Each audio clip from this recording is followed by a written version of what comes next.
effectivement, elle est en meeting ce soir dans les Alpes-Maritimes, au Canet. Elle va parler de grand remplacement à nouveau? Alors, elle a été très claire là-dessus, hein. Elle a dû clarifier son positionnement. Évidemment, elle réfute la théorie du grand remplacement. Vous savez, on prononcer le mot, elle sait parfaitement ce qu'elle fait en prononçant ce mot, même si c'est pour dire il n'y a pas de fatalité.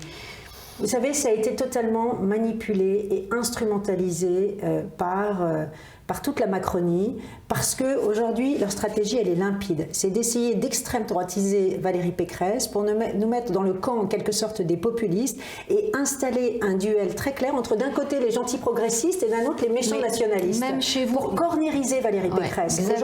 Xavier Bertrand le dit, c'est pas nous, ça.